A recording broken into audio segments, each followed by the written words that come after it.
Halo Itera Friend. Pada video kali ini kita akan sama-sama belajar tentang hukum Bernoulli. Kenalin nih, kita dari kelompok 5 TPB 39. Saya Siti Nurmalah, NIM 1213 50012, Prodi Teknologi Pangan.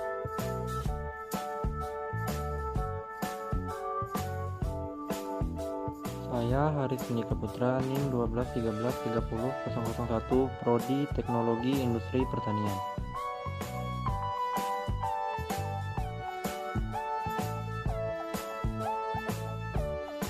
Perkenalkan, nama saya Ria Datil Kolbi dengan NIM 121350010 dari Prodi Teknologi Pangan.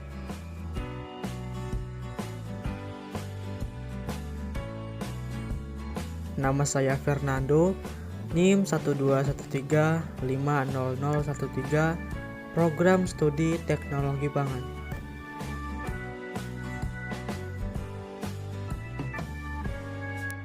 Saya Salma Lutfia Cindarbumi, NIM 121350032, Prodi Teknologi Pangan.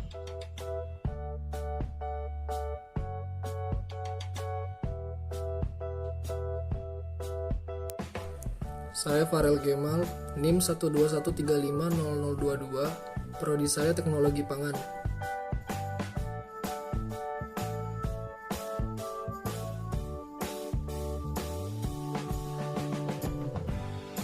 Berbicara tentang hukum Bernoulli, teman-teman tahu nggak sih apa itu hukum Bernoulli?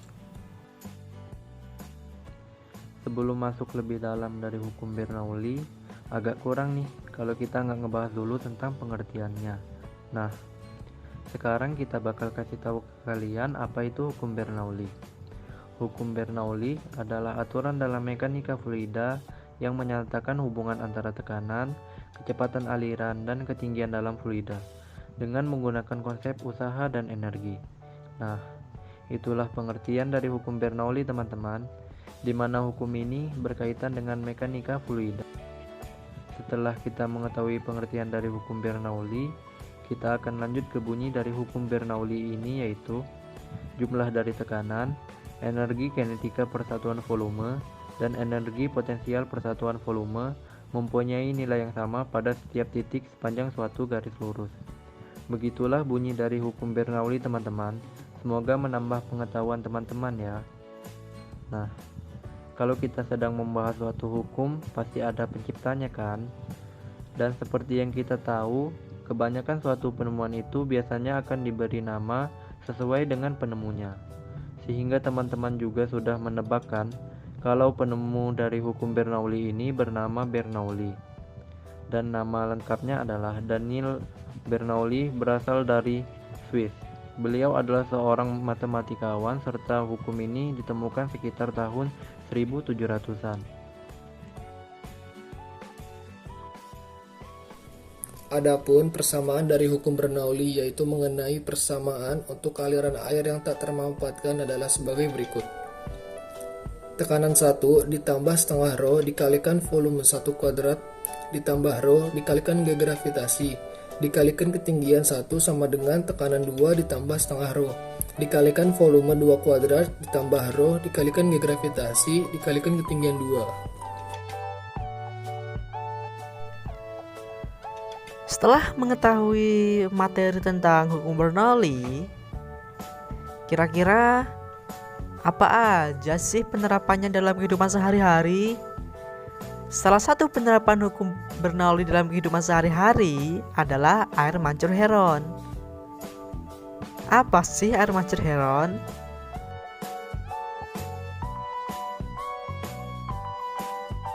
Air mancur heron adalah sebuah alat peraga air mancur yang bisa memancurkan air secara terus-menerus tanpa memerlukan sumber energi listrik. Dan hal tersebut merupakan penerapan konsep dari hukum Bernoulli yang ditemukan oleh seorang matematikawan sekaligus fisikawan yang berasal Alexandria bernama Heron, sesuai dengan alat penemuannya yaitu air mancur heron.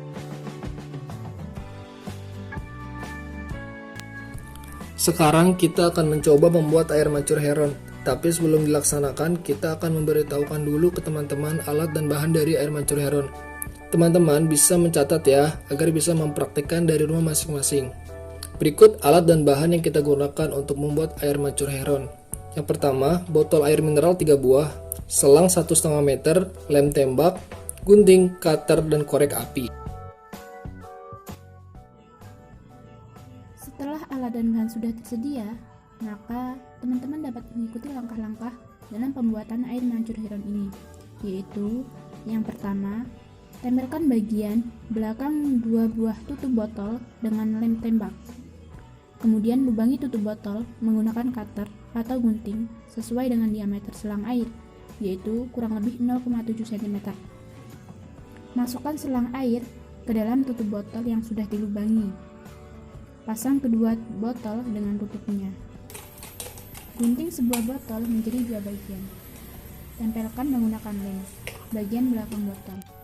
Lubangi bagian botol secara perlahan menggunakan gunting atau cutter sesuai dengan diameter selang air yang akan digunakan, yaitu kurang lebih 0,7 cm. Lubangi semua tutup botol. Pada botol paling atas, buat 2 lubang pada bagian bawah dan atas botol. Masukkan selang ke dalam lubang yang sudah dibuat dan rekatkan dengan lem tembak. Isi botol dengan air hingga mencapai ketinggian selang pada botol tersebut.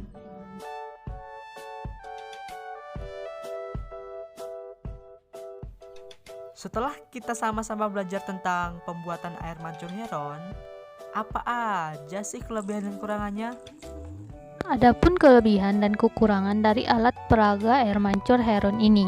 Yang pertama, kelebihan air mancur heron dapat beroperasi seperti air mancur pada umumnya tanpa menggunakan sumber energi listrik. Yang kedua, alat dan bahan yang digunakan mudah ditemukan sehingga mudah untuk dipraktekkan di rumah masing-masing. Yang ketiga, hemat biaya.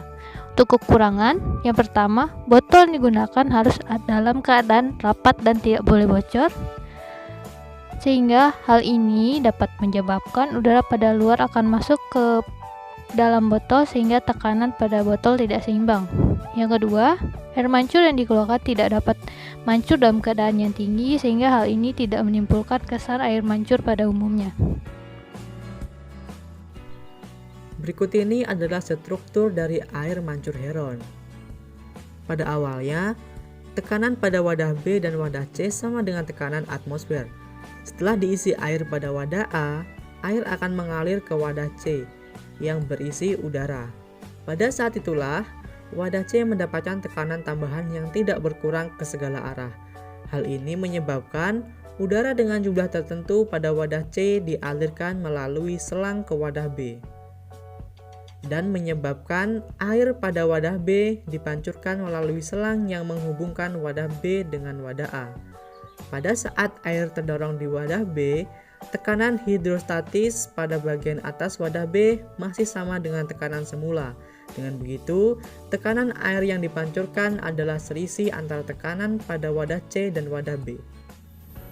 Baiklah teman-teman, semoga apa yang telah kita sampaikan tentang hukum Bernoulli dan air mancur heron sebagai konsep penerapan hukum Bernoulli dapat bermanfaat untuk teman-teman ke depannya. Jangan lupa like, komen, dan subscribe. Terima kasih.